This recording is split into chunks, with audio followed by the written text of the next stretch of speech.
teach hormones. You see, I'm a middle school science teacher, and I get to teach a wonderful group of kids that are very strange and odd and my kind of crazy. In this picture, you'll see a group of my students. Remember those awkward years in middle school when you just had strange questions and everything kind of focused around either a smell or what was for lunch or who's dating who or where'd you get your shoes? So even though we have strange questions and unique conversations in a classroom, it is my favorite place to be, is in room 202 at Albany Middle School. Teaching is in my DNA, and I did not know this until I was in college, because I don't fit the mold of a normal teacher. I don't come from a long line of educators. I didn't want to be a teacher when I was little, because I just didn't think they made enough money, and maybe they still don't to this day. But I wanted to be a nurse. I really did. I wanted to save lives. You see, when I went to college and I was in the nursing program, I remember many people walking into my life and making comments about how I was so patient. And also, we went through a rotation in nursing school called your psych rotation, and we visited a mental institution. And I distinctively remember a day that really was a turning point for my career path, because there was a lady in the room that was a patient, and we were told to her by the care nurse that we were not to speak to this lady. And so I watched this lady with interest, because I was told not to do it. It made me want to do it, just like my students. And so she sat at a couch, and as she sat there, she held her hands out like so. And then she looked down at her hands, and as time went by, she slowly changed one hand to the next. And when I sat by her, I noticed that she was reading a book that she saw, right? And I just wanted to remind her that she was in a safe environment, right? And that even though I couldn't see what she saw, I understood her. And sometimes we just need that, right? We just need someone to say, I understand you. I may not have full understanding, but I get you and I care for you because you're a human and you matter. And so I sat next to her, and she began to make sounds as I was sitting next to her, almost as signs of emotion of the words that she was reading. So whatever sound she would make, I would mimic the sound as if I was reading with her. And then she turned to me and smiled. And the nurse that was on duty that day said, this lady has been here for a long time. I've never seen her do that with anyone. And it touched my heart so deeply. I'm like, yes, I broke it. I broke through the mold. I got it. And so my nursing professor, when we were walking back to our cars in the parking lot, she was walking with me. And she was so proud, but also a little upset because I was defiant, right? But she told me, she said, you really should be an educator. You have that gift. And so I embarked on that big leap of faith and changed my major, which did cost me 6 years to get a 4-year degree, but I changed my major to education. It was the best decision I've ever made. I made 2 promises when I became a teacher. The very first promise was to never give up on a kid. Trust me, there are kids that you think about this. You do, because they're difficult, and they have this great ability, right, parents? They have this great ability to get underneath your skin, and you just want to dismiss them for just a little while, right? But I made those 2 promises, and promise number 1 was to never give up. No matter how hard the road was, how difficult their path was, or how stubborn they could have been. My second promise was to never lose my cool. Students also have that great ability. They can get under your skin, they can aggravate you and annoy you, and those kids, of course, are present every day. And even though they may try their best to get a reaction from you, I would smile. And it's really hard to be ugly to someone when they're smiling at you, all right? And so my classroom management skills were so incredible. I even had administrators say, wow, you're really amazing with these kids. Like, you've got a full class of 32 and you've got them under control. But really, I knew a secret that maybe my administrator wasn't picking up on, and it was this, the teacher look. Y'all remember this look, don't you? Don't nod your head, because then we know. Yeah, so the teacher look is a powerful skill that educators like to keep secret, but we use this all the time because, number 1, we don't want to harm the children. And number 2, we don't want to make the news for harming the children. So the teacher look is a powerful skill, not only for classroom management, but just to redirect that behavior without being verbal, right? Because sometimes we make silly decisions, right? And so when students do those things, we want to redirect them and give them this look, that short but sharp stare, enough to refocus them and redirect a whole group of kids.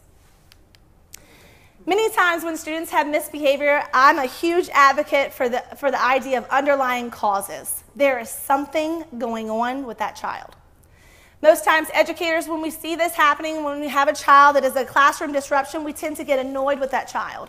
Why do you continue to disrupt my classroom? I'm trying to teach you, son or daughter. Don't you understand that I'm here for you, working hard for you? Why would you disrupt?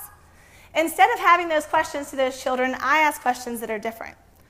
I notice you're having a hard day today. Is there something going on you'd like to talk about? Would you like some time with our counselor? I want to be able to control my classroom and keep them with me, not in the principal's office. Also, on the other end of the spectrum, there are students that fly below the radar, right? These are the kids that are quiet. They don't cause class disruptions, but they are a red flag because they're struggling. And sometimes they're silently screaming out to their educators for help, but yet they just don't have the nerve to go and share their moments of trauma because it's embarrassing and it's uncomfortable to talk about. Who wants to talk about a home life where they might be being molested at home, or abused from a parent, or neglected, or haven't eaten in a few days? No one wants to have these difficult conversations, but they're silently screaming at you, non-verbally, trying to get some type of an adult's attention, right? And I am living testimony to that. I am a silent screamer. When I sat in my classrooms as a young child, I remember thinking out loud, but also in my head at the same time, I wish my teachers knew me better. I wish they knew the difficulties I faced when I went home. I wish they knew what was in my thought process when he or she was teaching in front of the class, because it was so difficult to focus. Now, luckily, I'm blessed with the ability of being very smart. Even though my siblings may disagree, I'm actually very, very intelligent, and I can grasp material even when I'm not paying attention. My mind would drift because when I was 9 years old, I lost my very best friend, and that was my mother. She was my first teacher, the first person that taught me everything I know. From riding a bike to tying my shoes to standing up to bullies to beating little boys up that gave me problems. She was my inspiration and my best friend, and to lose her in a very dramatic way was traumatic for me as a child, because the person that took her life was my father. The person that was supposed to be the head of my house, the person that was supposed to be the leader in the household, and not only that, a person I should be looking up to. A man in control of a family, a large family at that, changed my world in a matter of seconds. And I can remember that day so distinctively. I remember my sister answering that phone call and the utter sounds coming out of her voice as she reiterated what she heard on the phone that day. And my world was turned upside down, likewise for all my siblings. And school was the last thing on my mind, of course. We traveled around from different family members to family members and were rejected over and over again. And only a small few of my teachers actually knew that about my past. Because there was no caring adult that stepped up and said, "What's going on? I noticed something different is going on with you right now. Would you like to talk about it?" You know? Instead, I was disengaged from conversations, and I didn't want to participate. I would never stand in front of the class and deliver a project. I would always be the group member that said, "Okay, if you deliver the project, I'll do the back work." You know those students? That was me. Growth through adversity. I am living proof for this. I believe in taking away those negative labels that you were given as a child and replacing them with positive. Because as you go through this list, I think of those labels. I failed kindergarten. I proudly say that. Now, when I was little, I did not say those words at all. They didn't utter it. Actually, my brother picked on me for it because I was less than, right? Failing a grade level where all you do is color and paint, because I truly struggled coloring between the lines because I don't think inside the box. There is no box. I'm a science teacher. I'm gray, right? So I followed my path. Even in kindergarten, I was showing signs to be a science educator. When I was 9, of course, my world was turned upside down at such a trivial age and had to battle that emotion, and we had to grow up so quickly, myself and all my siblings. My father was rightfully serving a life sentence at Angola prison, and traveling to that location as a small child was very tough and such a long road. If you've ever been to that location, that road is long, and it seems longer each and every time. I went back to live in a home where my mother was murdered, and visions of her constantly popped in my head, even when I was sitting in the classroom setting. I remember thinking of her and recalling information that she had shared with me, and even some things I had said to her that I wished that I did not. When I was placed in foster care in middle school, I battled with the idea of, will I ever have a mother or father again? I was angry at other students when they mentioned the word mom and dad, because it wasn't fair that the person to my left or the person to my right got to have a mom. It wasn't fair that they got to have a dad. Why me? Separated from my siblings, who were my strongest tie to normalcy and connection and love and commitment, it was so hard being away from them all. I wondered what they were doing, I wondered how they were, and I just wanted to be with them. I became an orphan when my father died in prison, and depression truly set in. I actually remember the day that I went to my doctor and told him that I think it's time. I think it's time for me to start some medication, right? Because I was struggling. I had reached a point where I thought when that last label hit me, I struggled with that last label. The word orphan really didn't resonate with me well, and I didn't want to accept it. And so he gave me a prescription for antidepressants, and I traveled to Walgreens. And when I sat in the line waiting to see if I was going to drop off this prescription or rip it up, I cried and cried and cried, and I decided to drive away, and I threw that prescription away, refusing to let a label be attached to me once again. Because I have a vision, and that vision is for my students. We want our students to recognize that no matter how difficult their day is, they know that there is always a second chance. Just like I have a second chance, and so do we all. And that great thing is called tomorrow, because tomorrow is always a better day. Today we may be going through difficulties or obstacles that we're facing. We all have a battle that's unbeknownst to each other, but tomorrow is a better day. There is excellence in education, and I'm a firm believer in this. And actually I had the privilege of sitting in one of our school board meetings, and I listened to the words of Dr. Malcolm, and he said, education is Livingston Parish. And Livingston Parish is education.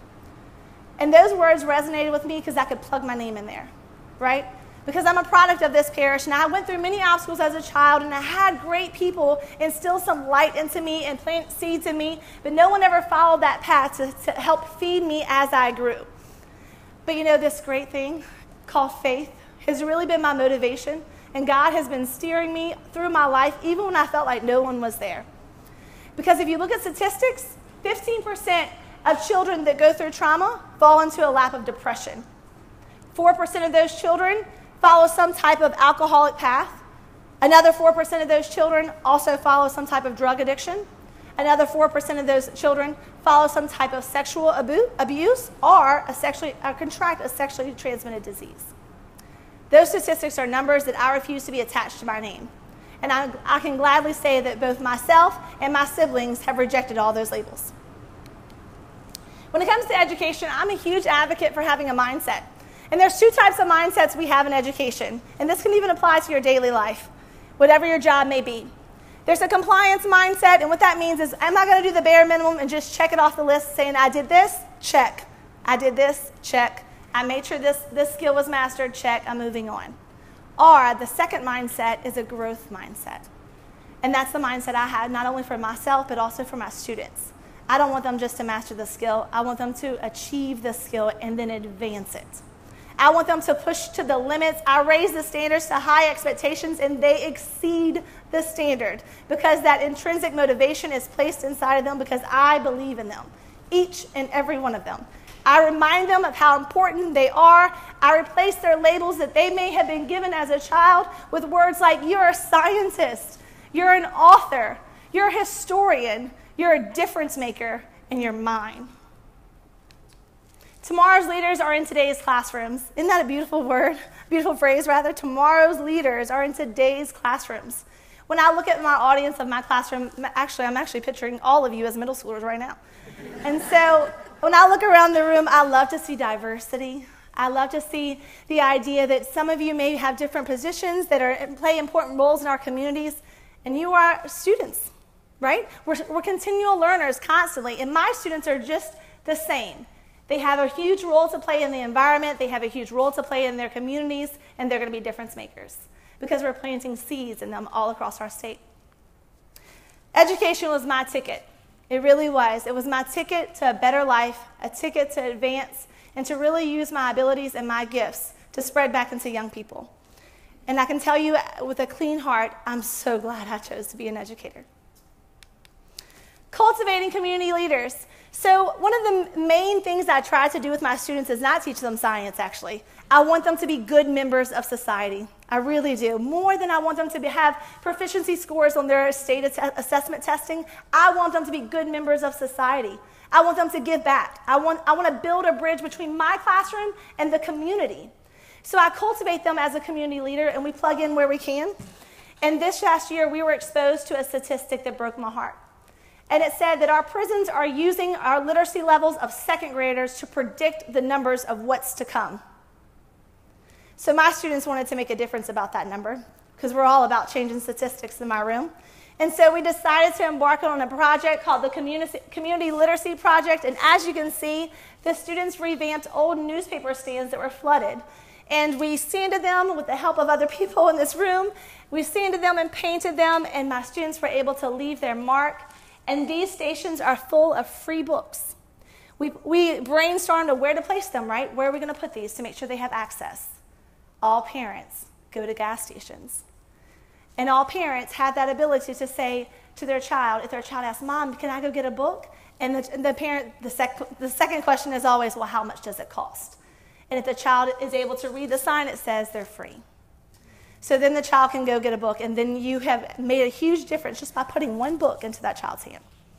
So as we place these, we have 7 of them placed. This is a grassroots project, so this is our new beginning, and we are predicting and hoping for this to grow across the parish as a whole. And as you can see on the left, they are leaving their mark. As a science teacher, we like to leave a mark, either a handprint or a footprint of positivity. And they're leaving a positive handprint, and they actually get to sign it as well. So they take ownership in their difference making. They get to brag to their other peers and classmates as well that that's their name on that stand, making a difference for statistics of prison rates. On the right, you'll see my students engaged in feeding the community. We know that hunger is real, poverty is real, and we want to make a difference in those numbers as well. So once a month, my students and I, and they are so impressive. It was storming 2 months ago, and they all showed up on that day. I was so proud of those little stinkers. And so when we popped in, we were serving food to the community, and what's so beautiful about that moment is I see 12-year-olds make connections with family members that are suffering in a kind way by making sure that they're fed for the week. We serve hot meals, and they also get to go home with pantry items as well. We also believe in equity. I believe in this so strongly that I make sure I emphasize it in my classroom so that my students will begin to emphasize it in their home lives and in their community as well. What a wonderful world if we could be equitable to one another. If we could respect everyone for their differences and being able to meet those needs. And to have not just a compassionate heart, but to have empathy for others. So before I leave you today, in the spirit of teaching, I would like to give you homework. It's due on Monday, okay? I want you to find a young person somehow in your community that needs new labels, just like I needed new labels. And be that caring adult in his or her life, because one of my favorite quotes is from Josh Shipp. And it says, every kid is one caring adult away from being a success story. I was that kid. Make sure we leave a positive footprint wherever we go. I would like to leave you with the same words I leave my students whenever they travel out of my classroom when the bell rings. And these words are so: I love you all, and thank you for exiting smarter than when you walked in.